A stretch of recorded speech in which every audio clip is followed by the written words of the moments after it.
Can you be hired by AI? I just spent the last week in Las Vegas at the HR Technology Conference, and the CEOs for every major HR technology brought out their wares. They told us what they're working on, and they told us exactly how they're focusing on using AI to drive the hiring process. Here's what I learned.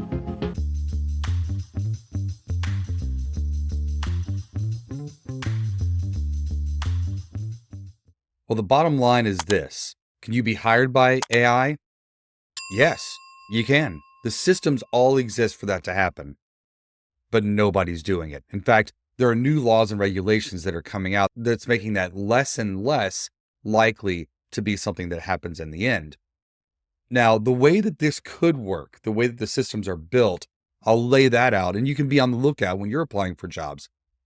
What I'll tell you is this is most likely to happen not in knowledge worker jobs, not in jobs that are software engineers, white collar jobs, jobs where you sit in an office, work at a computer, but more in the high volume hourly worker space, jobs that don't require a lot of experience, jobs that don't require a big differentiation in what you know versus what they need you to do, jobs where they expect to train people from the ground up. Those are all jobs where machines can do the hiring 100%.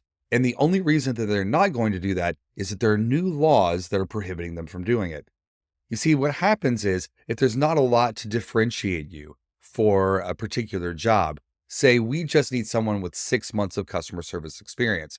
There's lots of people with 6 months of customer experience.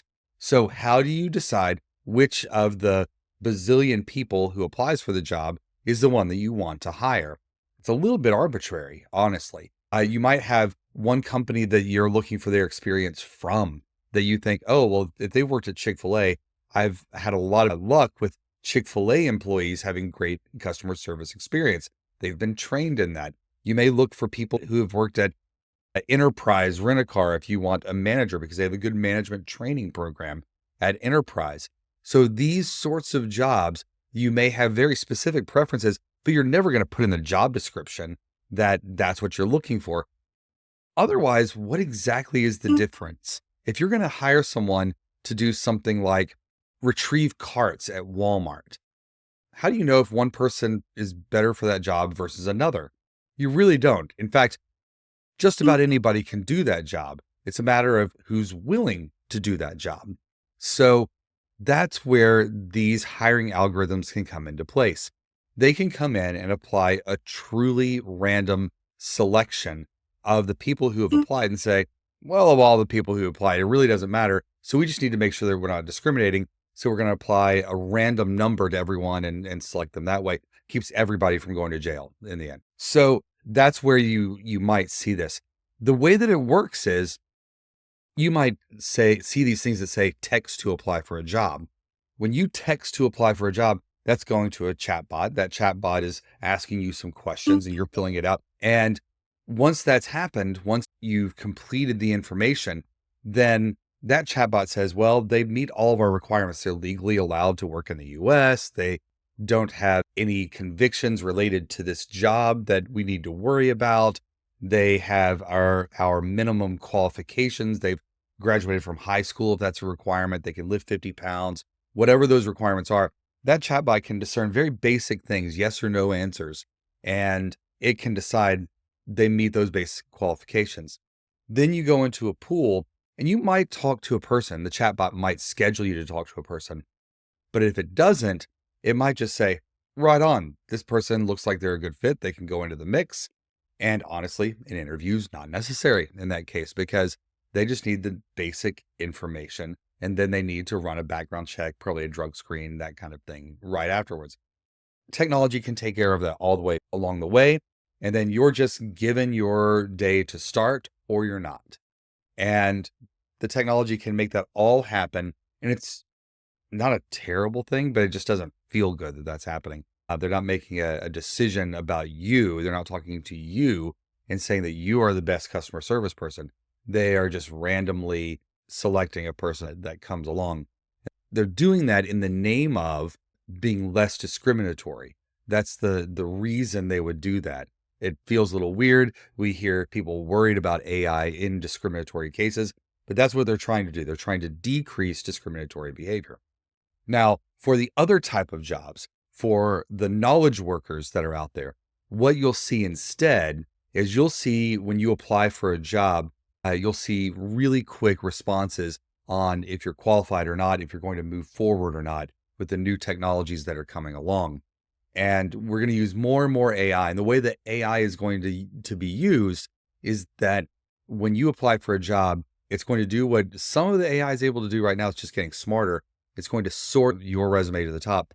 But even if you have your profile out on LinkedIn or you have your profile out on Indeed, when we're searching for candidates, if you haven't even applied for our jobs, it will assist us in finding people. It will assist us on even the outreach that we send to you. We'll say, hey, send this person a customized email. And that may sound weird to have a machine write a custom email, but what it does is it pulls out information about you and your work that you've done and the job itself and where we see connections. And what it's really trying to do is say, hey, I think that you may be a good fit for this job. We are looking for somebody who can do this. And it looks like you did this when you worked at this one company. Would you like to do this here? And those sorts of messages are really powerful because what it's doing is it's saying, my guess is that you're good. And I want you to validate the type of work that you can do and then validate that that's the type of work you want to do. So the technology is going to do those sorts of things. It will customize communications, make it more normalized. I see that as a positive. That's a positive in my mind because it's sort of like Netflix cues. And when your Netflix shows you movies that you're more likely to like versus not, this will help us to make sure that candidates are being contacted for jobs that they're more likely to want, and that the candidates who get information, they're given customized information so that they can make a clear decision in a really fast way. So I think that's a good thing. I think using technology that way is better for candidates and it's better for recruiters. Everybody wins in that one.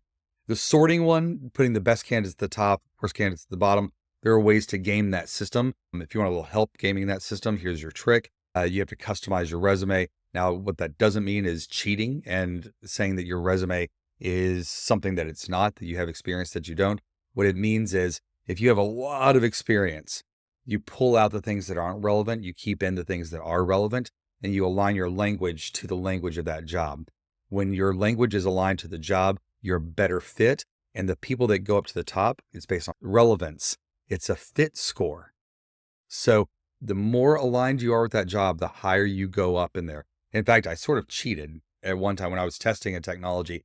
What I did was I took the actual job description, I copied it, and I just put my name and contact information at the top of it as if it were my resume. I submitted that. I submitted exactly what they were looking for in the experience as mine. And I was a 99% match. I'm not sure where the extra 1% came from. I was missing 1%, but it was a perfect fit. They had a job description. My resume was the exact same thing. So that's how you get a 99% apparently. Don't do that. That wouldn't help you any, but that proved out the point that this is sort of how the machines are working. In order to customize your resume, there's a shortcut. I'll link it here. I have another video where I show you exactly how to use ChatGPT to customize your resume. And I have just a link in the description that gives you some prompts that I've already written for ChatGPT that you can just paste into ChatGPT and use that way.